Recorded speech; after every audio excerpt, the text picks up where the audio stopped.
Wonderful. Namaste. Good evening, everybody.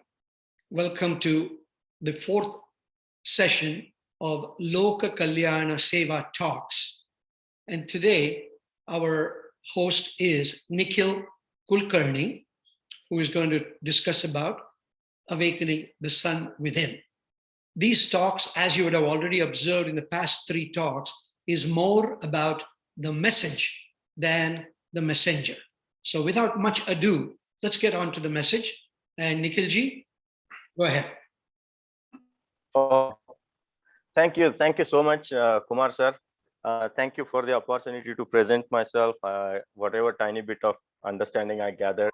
And for others, Kumar sir is the inspiration for whatever we are going to see. He is the one who brought me to this. I used to do Soorya Namaskara for almost since my childhood. It's just part of my life.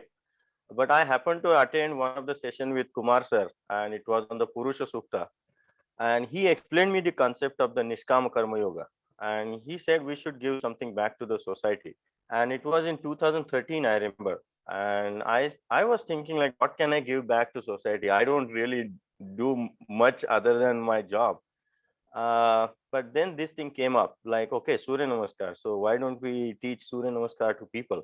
And I was under perception that, okay, I came from a land where Surya Namaskar like a commonplace. But when I really started teaching this in the Veda temple, I figured many parts of India are still not aware about this, and there is a lot to be taught.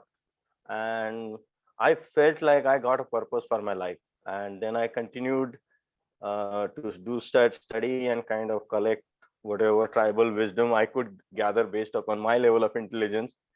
And then I came up with a presentation, and then I continued to deliver these lectures and sessions. People kept on asking good questions, and that was a very fulfilling experience. Again, as we say, like Sahana Bhavatu, Sahano Bhavatu. So it was a learning on both sides, and was a very good, fulfilling experience for me. Recently, I published my first book on this topic. It's called Suryopasana, and it was published by the Vivekananda Kendra in Kanyakumari. Right now, this is published only in Marathi, but the Hindi version is ready. English version is at work, and I'm talking to somebody who can take it to Kannada also. So looking forward to taking to at least all languages in India. So thank you so much, Kumar sir, for the wonderful journey. All right. So as you can see, we are going to talk about sun, and we are going to talk about us also. So the topic of today is awakening the sun within. So as I said, I continued to grow, and I found a small institute called Soorya Namaskara Alliance, which we use as a like-minded people come together, and we think about sun and everything that sun can do to us. And the focus is sun and its effects on our mind, body, and the overall energy. So today we will have a kind of a quick understanding in terms of what is Surya Namaskar and what it really is not. So let's get into it. So today's agenda, as I could figure out, is know thyself. And we would take a look at the Vedic way, the scientific way, and then we will dive into Surya Namaskar, and let's take a look at how it is going to affect the body, the mind, and the energy. And at the end, we will take a look at something called the aware principle. So know thyself. The first question is, why would one want to know thyself? What if we don't know ourselves? Is it going to harm us? Is it going to stop us? Is it going to make us incapable of doing something? So I found this quote very useful in understanding the purpose or reasoning behind why one should know thyself. You find peace not by rearranging the circumstances of your life, but by realizing who you are at the deepest level. And that is the very reason each one of us should undertake that journey to know at the deepest level who we are. So here is my understanding in terms of who we are. So when I look at my existence, I look at my existence in terms of three different faculties: the body, the hardware; the mind, the software; and the energy, the raw power to do anything that I do in my life. So now when I talk about myself, I have a certain set of parameters, and those parameters give me my identity. And my overall identity is a combination of like hundreds and thousands of parameters. So I just pulled like four parameters just for quick comparison. So what is my overall identity? I'm a Marathi speaking Hindu with Indian origin and brown skin tone. Okay, these are my distinct parameters. They will define me or separate me from others. So now in the search of my identity, what I need to do is, some of these parameters belong to my body, some of these parameters belong to my mind. And if I want to know my own identity, which is actually the soul or energy, I basically need to subtract these parameters that are for body and the mind. So in search of identity of my soul or energy, what I would do is overall identity minus the identity of the body and the identity of the mind. And that will deduce me to the identity of my soul or my energy. So what does Rigveda says? Rigveda has a very beautiful sukta called Soorya Sukta, and that is about sun. It talks about sun. It appreciates sun, and it ends with a very beautiful rucha. It's called Surya Atma Jagastastu Shascha, and the meaning of that is everything around us, be it mobile or immobile, the soul of everything that we see, that we feel, is the sun. That is the very meaning of that. So it can be a rock, it can be a flower, it can be a snake, butterfly, cow, human, it can be anything. um, the soul of everything is the sun.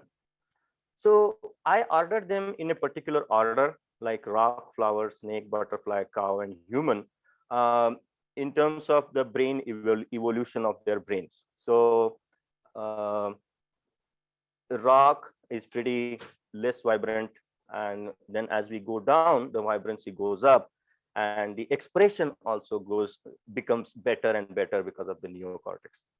So but everything, everything starting from rock all the way to human, the soul is sun, and that is the Rigvedic meaning.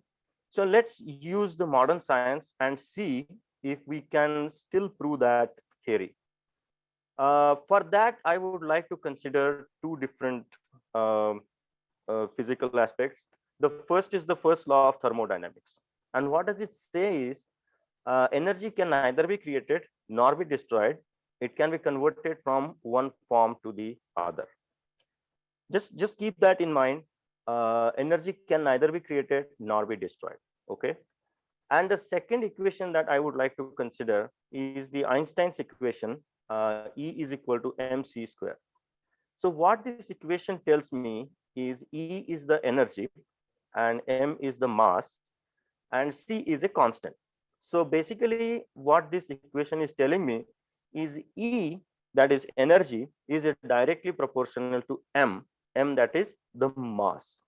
So in simple term, how we can conclude is, anything that has mass has equivalent amount of energy in it. Okay, so right now we looked at two equations.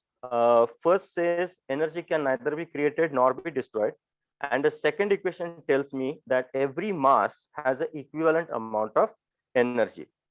Now let's take a look at our solar system. Now our solar system has one sun, and it has a planets around it, a few planets around it, and they have their own moons and all that stuff. It has big planets like Saturn, Jupiter, Neptune, Uranus. It has small planets, Pluto, Mars, Venus. It has Earth in it, and Earth has so many number of creatures. It used to have dinosaurs. I mean, they were gigantic animals.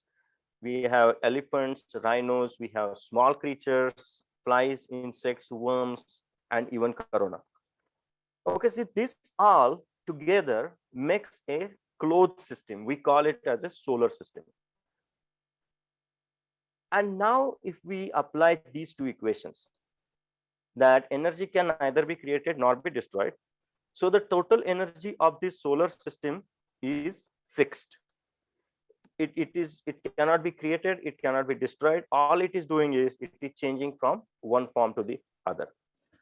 And now the second equation is telling me that every piece of mass has equivalent energy. So everything within this solar system has some equivalent energy in correlation to its mass. If it has a larger mass, it has a larger energy. If it has a smaller mass, it has a smaller energy. But mass is energy. And now if we look at the solar system, the only donor of energy in this system is the sun. So I think with these two statements, all we can conclude is we all are made up of the sun. And we means literally we. Anything that we see around us, we feel it, we may not feel it. It's all made up of sun.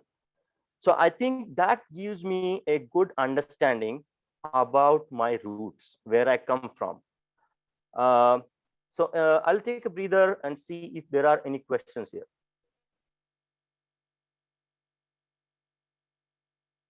So in other words, we are an extension of the energy system of the sun in a diminutive form or in our own form.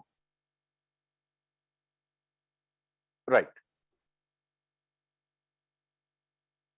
A question. This is Sanjeev. Yeah. Sorry, go ahead. From what source are you making this inference? Sorry, I'm late to the meeting. So I gave you two equations. The first is the first law of thermodynamics. And that is energy can neither be created nor be destroyed. And the second is the Einstein's equation. It is E is equal to mc square. Oh, so this has nothing to do with Soorya Siddhanta or Navagraha No. system? No. Okay. No. Another question. So the first slide you mentioned that the rock has soul. I didn't quite get that slide. Like what from your perspective, what does it mean that rock has soul? Maybe I didn't get that slide. Oh, this one? Yeah, I didn't understand what I can understand flower, snake, butterfly, cow, and human, but I can't quite understand what does it mean for a rock or a chair or a table to have a soul. Yeah. So I'll give you one example. Rock has atoms, and atoms has energy, and atoms has electrons, protons. I mean, what I'm trying to say here is, if you look at the items for rock and the items for human, ultimately they boiled into the energy. And that energy is the soul of that particular element. Okay. Yeah. That is really interesting, but how do you define soul? What is your definition of soul? Soul is energy. Or your definition of soul is energy. Yes. Okay, but the dictionary definition may be different, right? Right. And my definition is actually not my definition. I'm not that learned to make a definition of a soul. My definition is coming from Vivekananda. Okay, but that could be confusing a lot of people and lead to misunderstandings, right? Because, we need to go by, when you are using English language, we need to go by the dictionary meaning of the word soul. Let me jump in here, Sanjeev. Let me jump in here. I think I would say, and I will take this permission from Nikhil, at this point in time, we are not using the word soul in its absolute, what you call dictionary meaning. However, when you start discussing about soul, especially in Vedanta, ultimately it comes down to what is the essence. Okay, got it. But what is the equivalent? Is there an equivalent word in Sanskrit for soul? let's not go there, please, because if I start talking about Atma, then Atma also is not a soul, because Atma means none other than.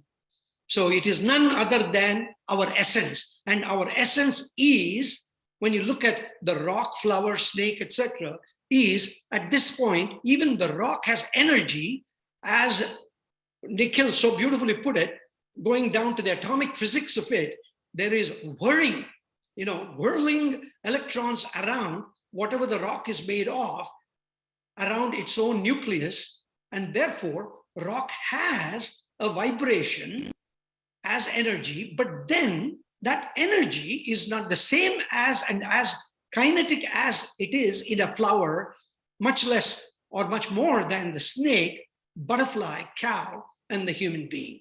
So from a human being perspective, you and I are used to the word soul, especially in English as it is described, but then English soul, pardon me to say that, does not provide justice to the word used in Samskrita in Vedanta, which is Atma. And when you look at the etymological meaning of Atma, it is none other than. So what is none other than? What is the essence in all these things? That's all it means. Yes, Can yes. we consider that as I totally prana? understand what you're saying. The point I was trying to make was, let us not like use soul for energy or essence when there is a totally different dictionary meaning, because that will not only confuse Hindus, and it will cause attacks on us. This is a closed group. I'm not saying that, but Very good a lot point. of things interchangeably, and that confuses people. Yeah. Very good point, Sanjeev, and that's the reason we normally say, right? Any slide has its own life, and so hopefully this lecture can only provide us the background to the word used and the definition used for now, but let's not consider this now, with your permission again, Sanjeev, this to be the ultimate absolute definition. So Okay, sure. Yeah, as long as you're able to be in tune with what Nikhil is trying to say, we are okay. If not, then we can provide more, explanation if you need. Yes. I think Yeah. Sanjeev asked what is the equivalent of soul in Sanskrit. Maybe consider that as prana instead of atma. Now you see, Sanjeev, we've got one more word. Let's not bandy about it for now. And thank you, Shiv Shankari, for jumping in. But let's move on as long as, Sanjeev, you are with us and this discussion. Yes, let's move on. Okay. Okay. Thank you. All right. Thank you, guys. Any other questions?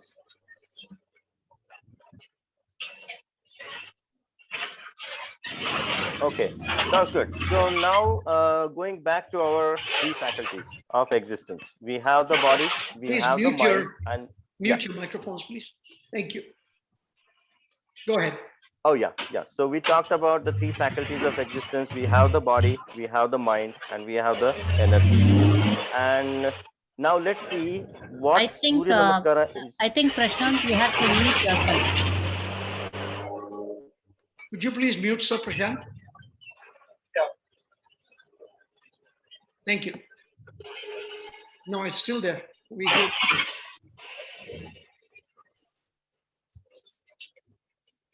Okay. Can the host mute Mr. Prashant Kotwal? Yes. Sir,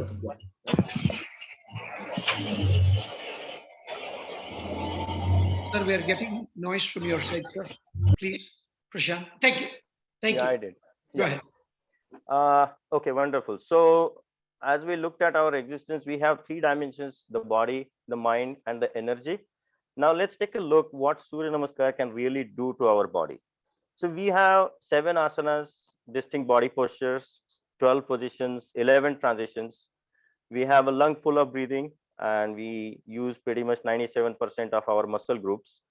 And it can be used as a meditative as well as an aerobic exercise for cardio health. So this is about the body.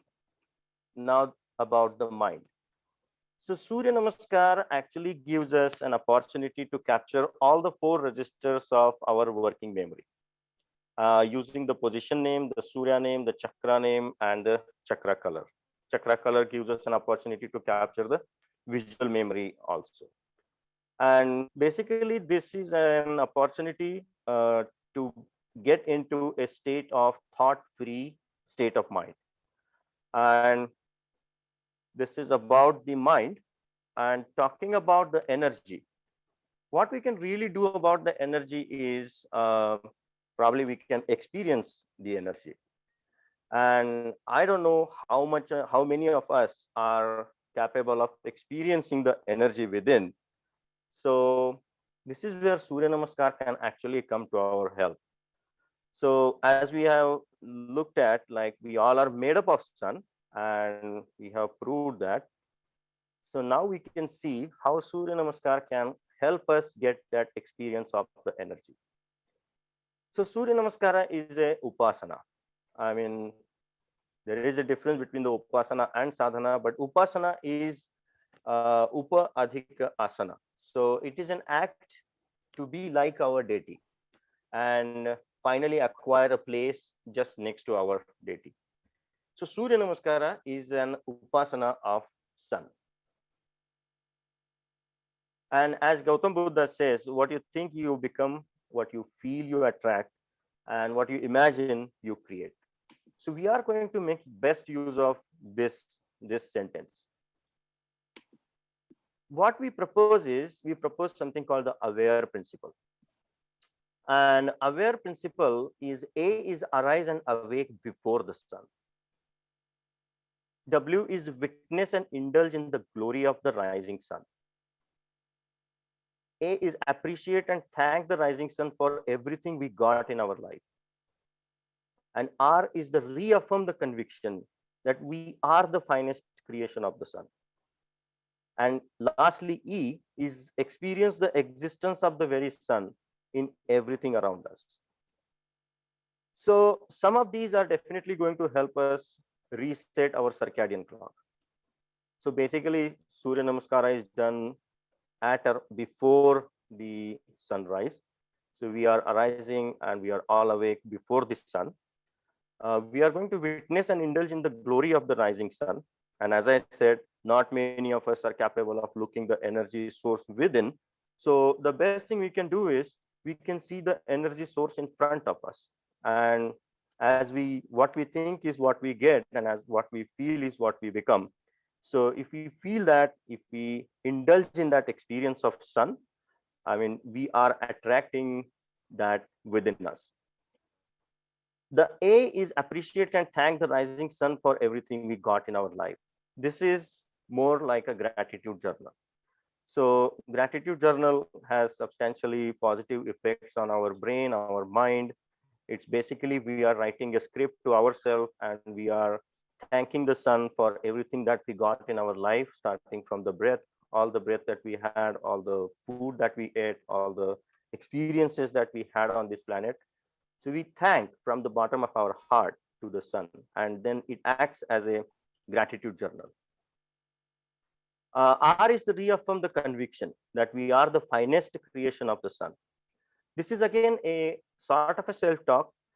This is where we are convincing ourselves, we are reaffirming ourselves that we are not an ordinary something, but we are a creation of the sun. We are made up of the sun. And many of the stotras that we say before the sun salutation, Surya Namaskar, they are actually a reaffirmation that we are the finest creation of the sun. And finally, the experience the existence of the very sun in everything around us. So one of the objective of Surya Namaskar is, I mean, there are definitely certainly advantages to the body, but the biggest advantage I see is a substantial reduction in the entropy of the mind. And the entropy of the mind is, it happens as the level of thoughts go down. And if we experience that everything around us is also made up of sun, then I think probably our level of fear, our level of anxiety substantially goes down.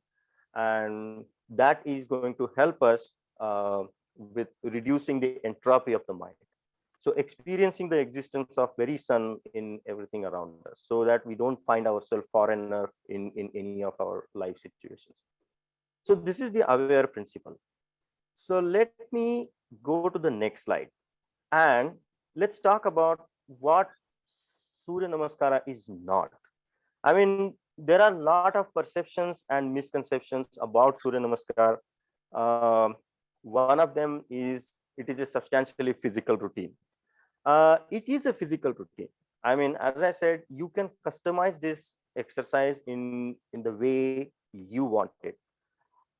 It can be a very, very rigorous physical routine, but it is not just a physical routine. It is not just some form of yoga. It is not just some form of meditation.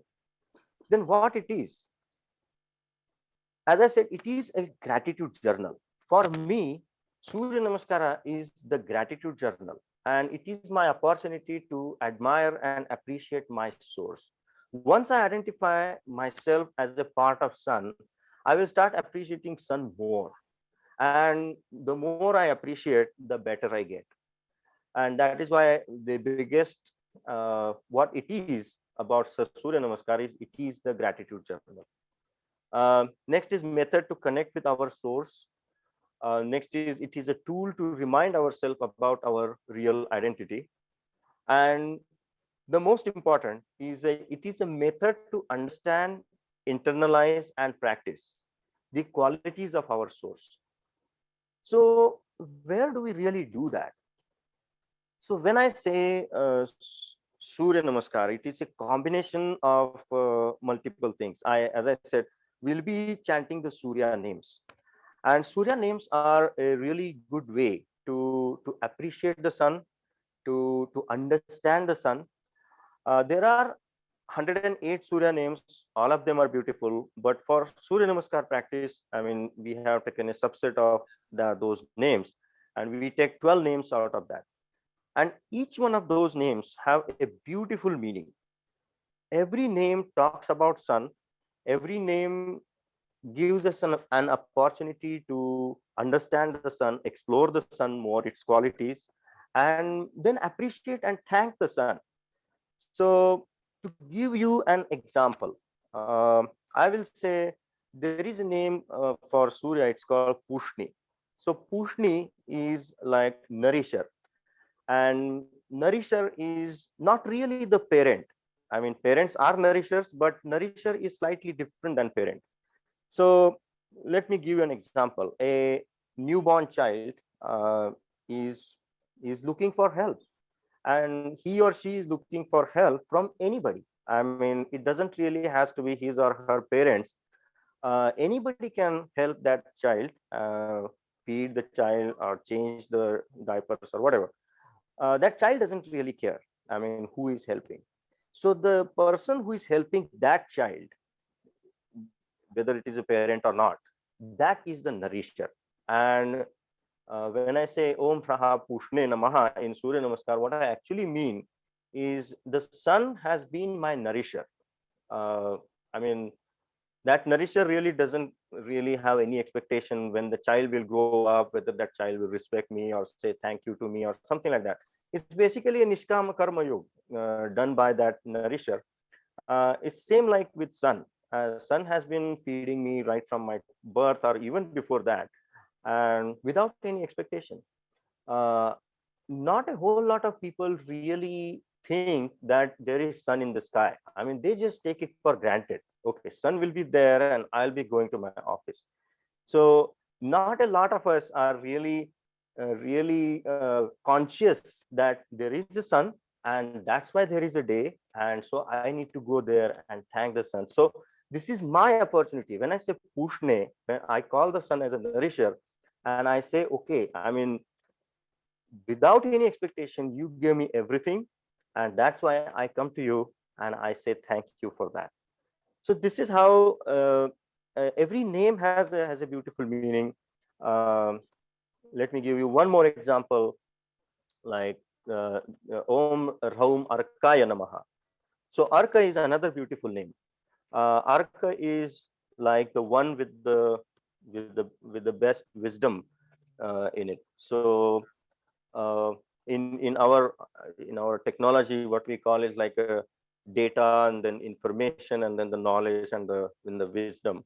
So so sun has all the data of this universe. Sun has all the information about this universe. Sun has knowledge how to use that information also, and sun has actually used that knowledge over generations of so many thousands and hundreds and thousands of years. So it has that experience also, and that's why I'm calling the sun as the one with the highest of the highest wisdom. And that's why I appreciate you, and that's what I mean when I say Om Raum Arkaya Namaha. So basically, all these 12 names give me an opportunity to understand the qualities of the sun, revise on the qualities of the sun, and appreciate and try to see if any of those qualities, I can take any of those qualities and be a better human being. So that is a very purpose of Soorya Namaskara.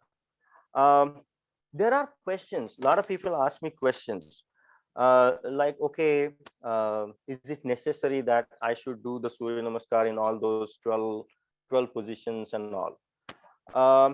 See, this is not like a mandatory kind of thing. It is your connection with the sun. I mean, the very purpose of Surya Namaskar I want to enforce is this is a exercise of gratitude. This is an exercise of showing love to our very creator. So there should be no compulsion of any sort. I mean, if you can do all the 12 positions and you can do like 108 repetitions, yes, you're awesome. You can do it. You should do it. But if you can't do it, I mean, there is no harm. I mean, there are people who are having many kind of ailments. They can't even walk. They can't get out of their bed. So what do? I mean, they still have the opportunity to connect with the sun. So all they have to do is kind of look at the window where the sun is coming to meet them and say thank you. I mean, this is also called a Surya Namaskar. So it is a personal exercise. It is a personal routine. But it has to be part of our life.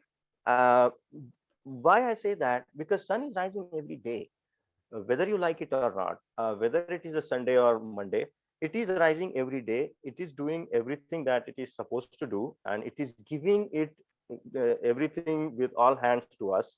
So it is our responsibility to at least acknowledge its presence and say thank you. And that is the best way to start the day, and that is the sole purpose of Surya Namaskar in my perspective. So any questions? I'll take a breather here and see if there are any questions.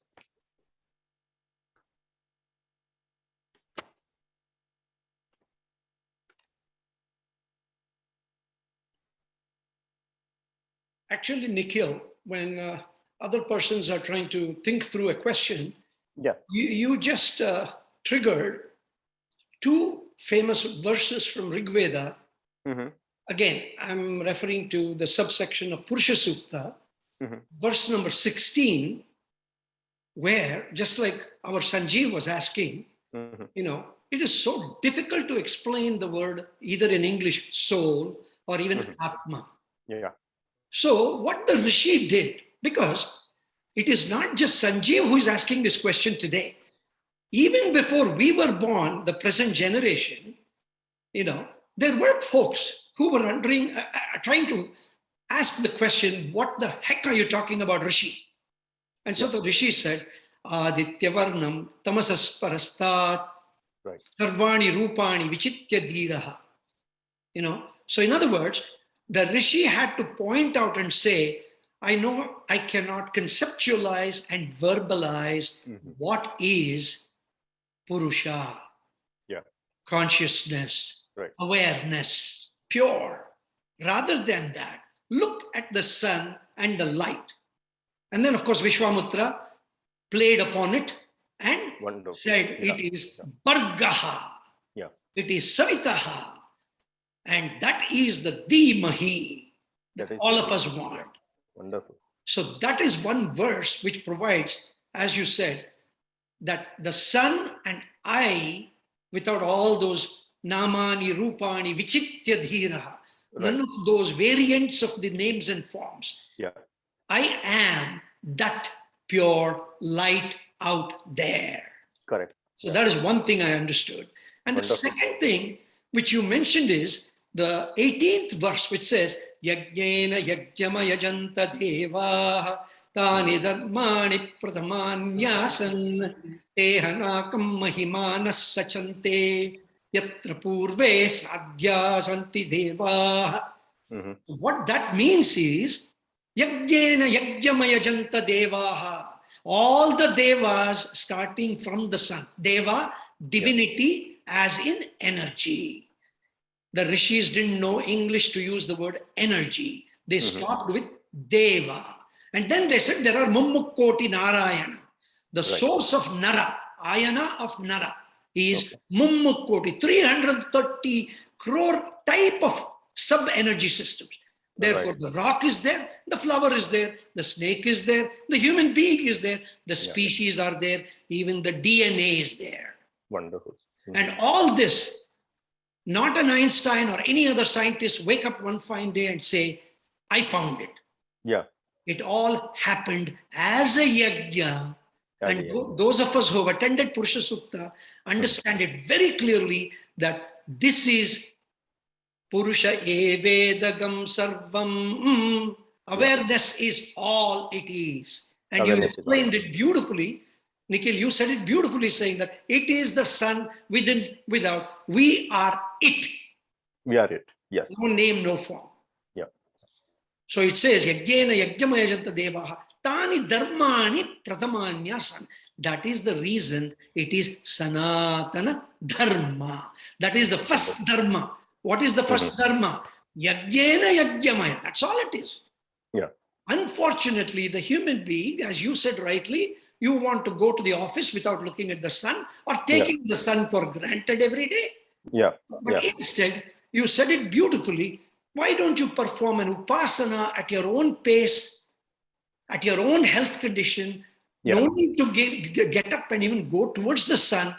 Even in the bed, on your bed, if you can make the sun rays fall on you, just be grateful and say, I am that.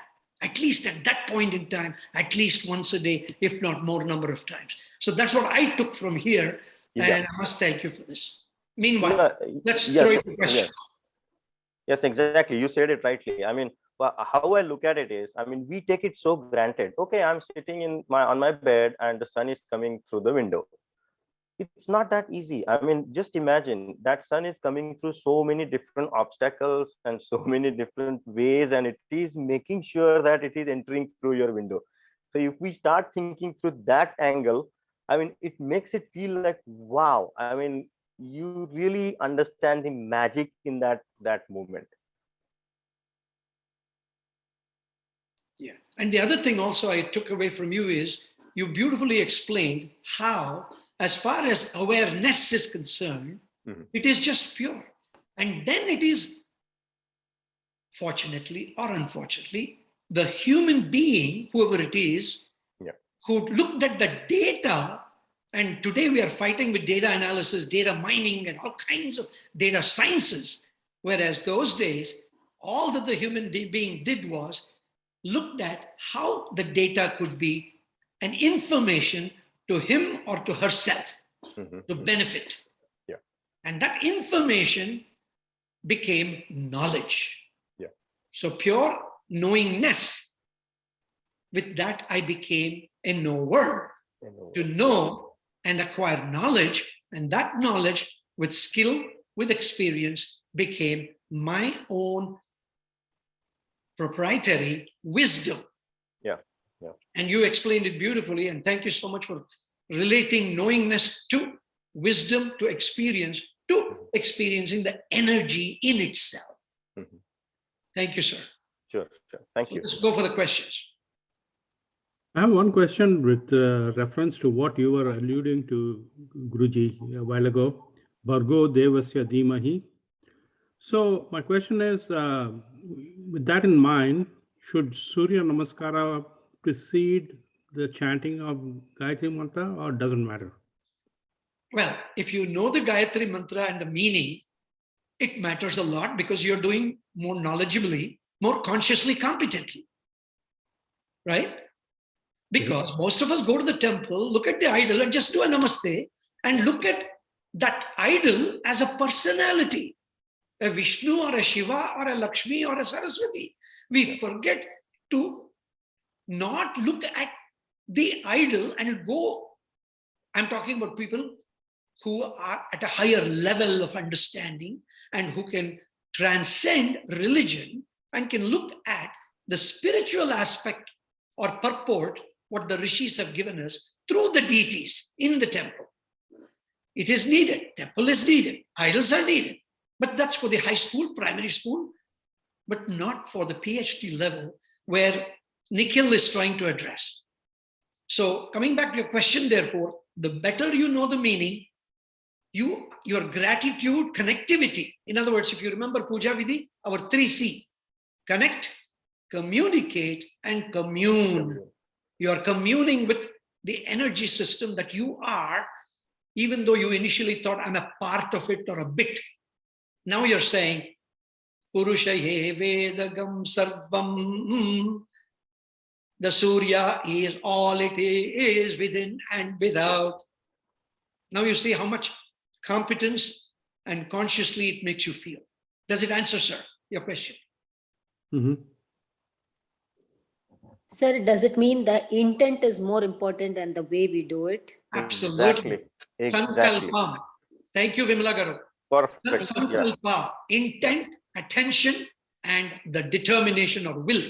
These three to connect, And commune, and go ahead. yeah, Nikhil. yeah. And in case of sun, I would say consistency also. There you go. Yeah. Ekagrita. Yeah. Single pointed focus. Yeah. Consistency. Consistency. Yeah. Remember the Zeno effect. As often as you see, then the plane stops. So as often as you intend and attend with a strong will at the energy of the sun, you are energized. Yeah. Is that okay, sir? Nikhil? Yes, absolutely. I mean, my personal experience is the more you do, more indulge you get into the experience of sun, more aware you become about your surroundings. You will start appreciating leaves. You will start appreciating the flowers and the petals and everything. I mean, your perspective towards everything will change, and it will be more loving. It will be more considering, more curious. So that's my personal experience. Connectivity enhances. Yeah. Thank you. Guruji, thank you, Nikhilji. Very excellent talk. And one thing is, since you brought up Vishwamitra, Sage Vishwamitra, Aditya Hridayam is another tool or mechanism to accomplish all that you just mentioned, the three things. Yes. Thank you, Arnagaru. Yeah. Beautiful. Good. It is so well written. And in fact, there it mentioned that Shiva and Vishnu are also praying to the sun. They are praying to the sun. Yes. From a Pauranic Vishnu and Pauranic Shiva, are also subject to the sun. Correct? Yes, the energy center. Yes. Thank you. Thank you for sharing a beautiful gem. Aditya Hridayam. Yes. It is a beautiful shloka to recite, especially recommended for those who are suffering from depression and feeling down and all that, right? Wow. Exactly. And the story behind that is also very interesting. Yes. Probably you know it. It's the middle of Ramayana. Yes. Rama gets to do that. Yes. Yeah, Rama got that from Rishi Agastya. So, yeah. Thank you for bringing that, because this is how we need to put things together in perspective and swim or immerse ourselves in that light. No, it is how this is reinforced in multiple paths, right? Purusha Suktam to what Soorya Namaskara. This was revealing to me how to use Soorya Namaskara for this. But the 12 names are also mentioned in Aditya Hridayam. Right. Yeah, they are. Yes. That's another third path. And maybe I'm sure there's much more. Yeah. And that's the reality, right? That's lovely, because it's real, it's truth. Yeah. Great contribution from your side, sir. Thank you. Yes. Thank you. Anybody else, sir, please. Let's make it active. I wanted to say thank you for bringing out this concept of gratitude with Soorya Namaskar. That was very powerful for me. You mentioned how it goes through multiple layers. One of the things that always fascinates me is when I feel the heat on my body, if I'm outdoors, especially in Central Valley, the thought comes, scientists have told us that it takes 8 minutes for the rays of the sun to reach Earth. Correct. And it just is a marvel to me that something that traveled, it took 8 minutes to reach my skin, is so powerful that it's still almost like a burning heart. It's just amazing. It is amazing. And you brought a really, really good point. Surya Namaskar is all about experience. I mean, it's not about numbers. It's not about its severity or stress or how many I did or nothing like that. I mean, it's all about experience. My personal experience is, I mean, you should go out. If you have a seashore near you, go there right before the sunrise and feel the cold. I live near Pacific. It's extremely cold on Pacific. It's like chilling cold, bone chilling, and it's like 35s and 40s right before the sunrise. And you wait for the sun. And the moment you see the rising sun, it will start warming up and you will appreciate the sun more because you have experienced that cold and the wind and the darkness of the atmosphere, and now you're experiencing all the brightness and the warmth of the sun, and that is the experience I want people to have. I mean, Surya Namaskar is all about experiencing the sun. And you can experience the sun at any point of day. I mean, uh, just between 2 minutes you can go out and look at the sun and come back. I mean, it will recharge your batteries. It's that powerful. Free charging station. Yeah. Free charging station available. Free charging station. Super Yes. charging. It is a free charging station. Yeah. Nikhilji, I have a question. Yes. Please. So there are other natural elements, right? There is air, there is water, space. And why are we focusing only on the sun? Because there are different natural elements. Why we think sun is more powerful than all the other elements? No, not really. No, we are not saying anybody is powerful here. So the energy wise, right? We see wind energy. Other elements also have some kind of energy, right? Water might have some energy. Right. But all those are created from the energy from sun, because the only donor in the solar system is the sun, and that energy has changed its form to different elements, and some of those elements might have got into the air, some of these elements might have got into the water and the earth, and so basic source is the sun. So but that's a really good point. So my experience, I was talking about going to the sea and experiencing it. So why do I really go to the sea, or why do I really go to a place that is close to a water body? Because my experience is, in those places you have all the 5 elements coming together, and this is a perfect yoga of the elements. You will find water, air, sky, and the fire, and of course the earth is there, and all these 5 elements are around you. And the moment you see the sun rising on the east side, I mean, you feel like, okay, he is the creator of everything. I mean, that is a very fulfilling and very unique feeling, that you are with the 5 elements, and then when you see the sun, you want to appreciate the sun. That's all I can think of.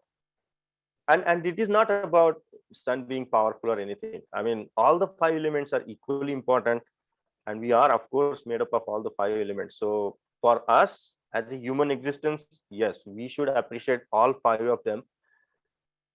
But there is a creator for all 5 of them, and that is sun. So we appreciate sun. And there are other ways, there are other forms people have envisioned for. They call it as earth namaskar and water namaskar and all that. I have not explored that much, but that's a good question.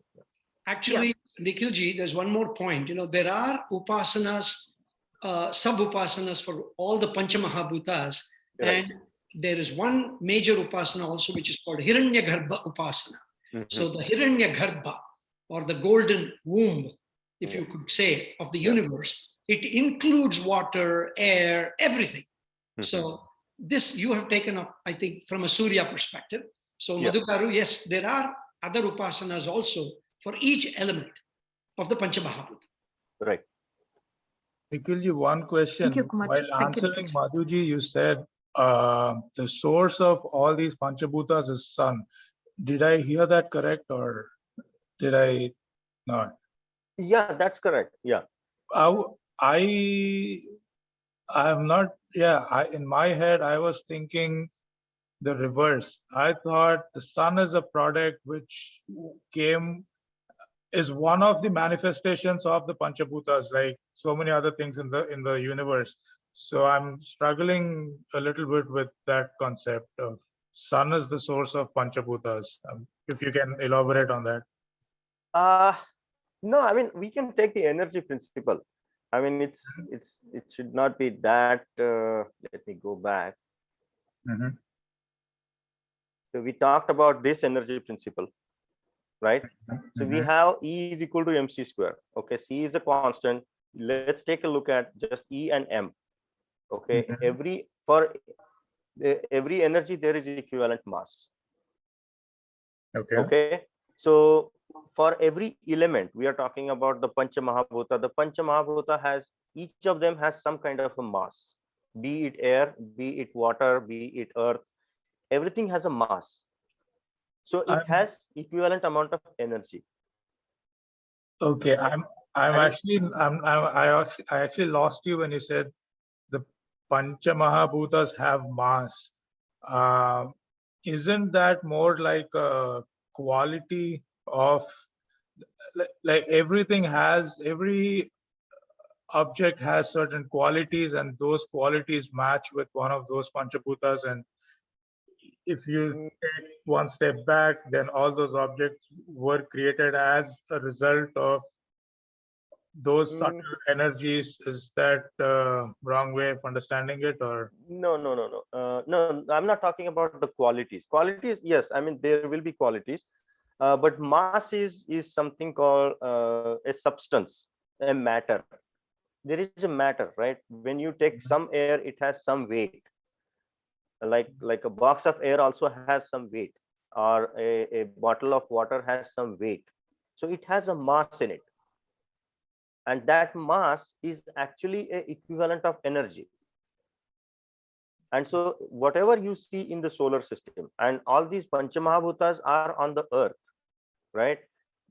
They may not be there on the Mars, they may not be there on the Uranus, right? We have yet to identify that. So they are there on the earth, and everything has a mass, so everything has an equivalent amount of energy. That means that you can convert that mass into energy form. I mean, hypothetically, everything that has a mass can be converted into equivalent amount of energy, and that energy source is sun. And that's the theory is, I mean, everything that we see, feel is been created by the sun. Okay. Yeah.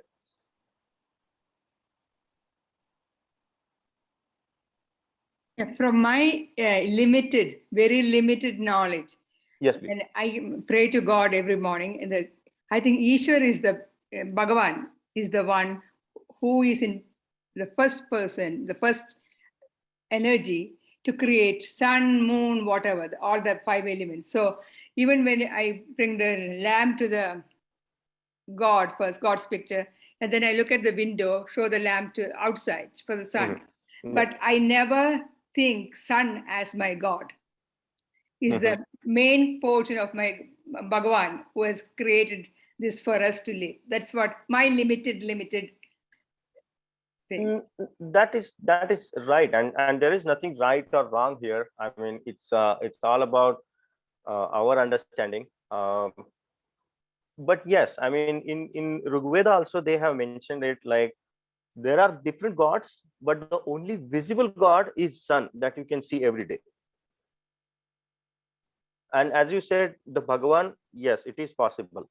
But to give you another perspective, one of the name of Surya is Aditya, and the meaning of Aditya is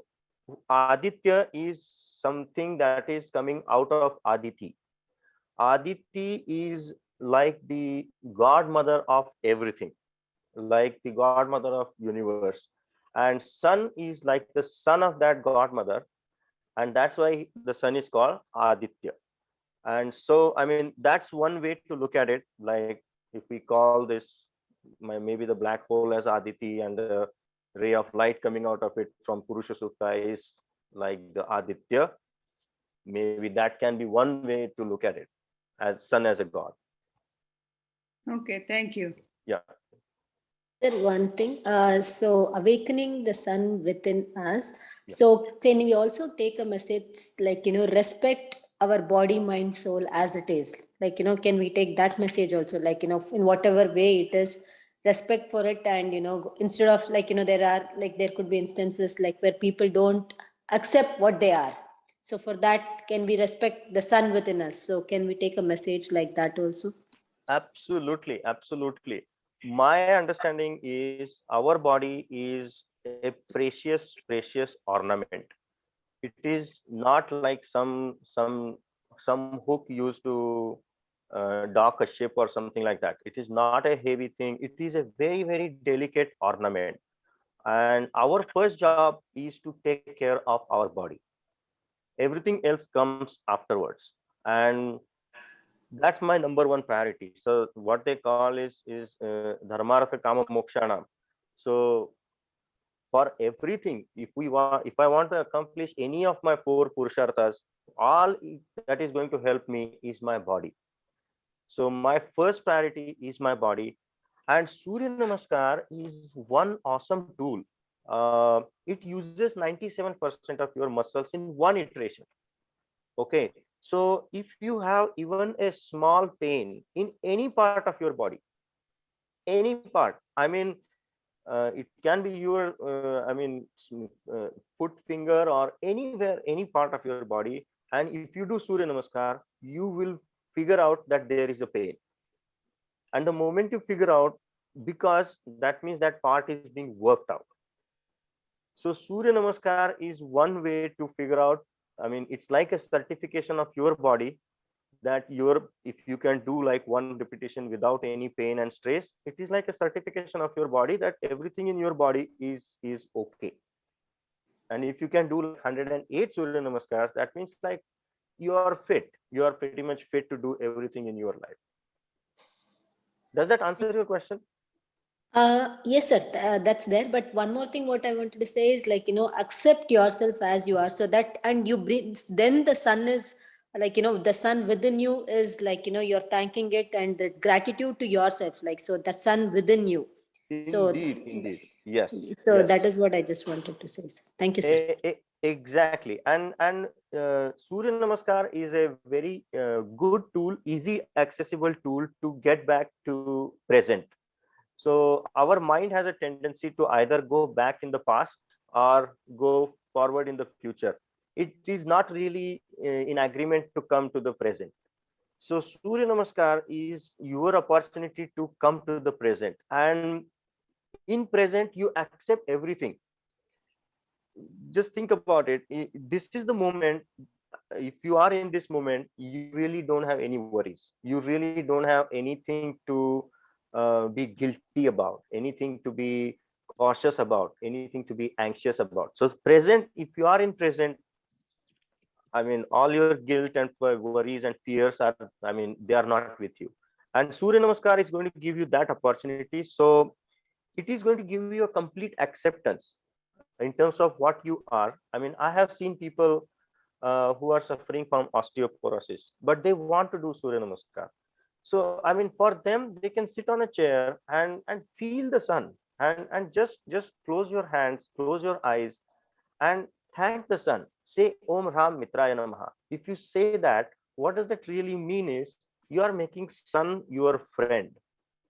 And when you are making sun your friend, you can talk anything to sun. Sun is going to talk anything to you. So this is like a relation of friendship, and you are making a really mighty friend here. So I think that is going to make you feel good. That is going to get you a very positive feeling about yourself, about your life.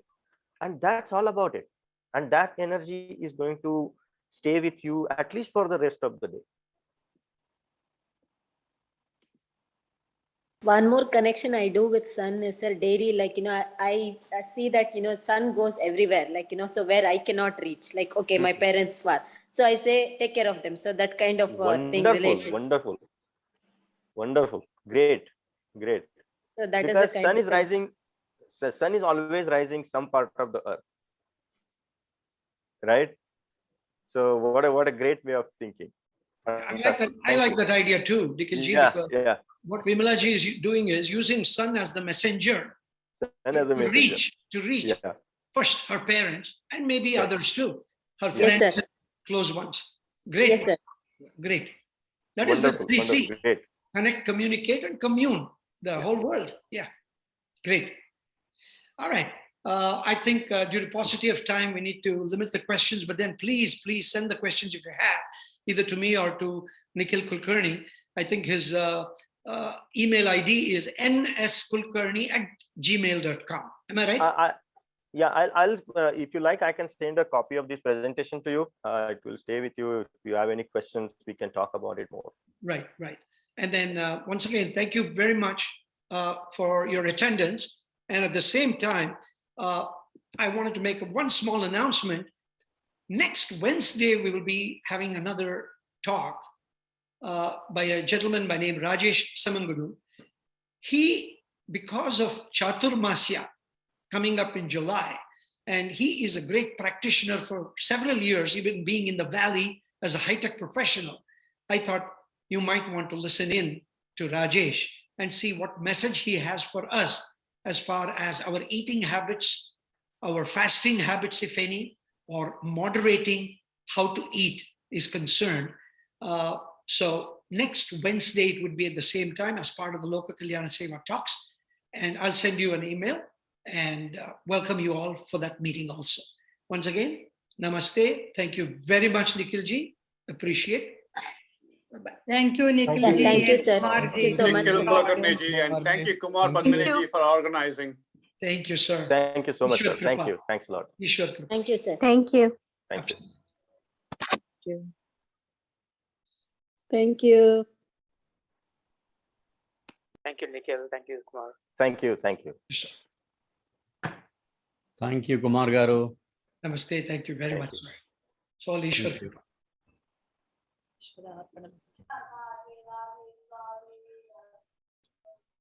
So, Nikhilji, can you transfer? Yes, I'll make you the host. And then stop the recording. You have to stop the recording. Yeah. Please.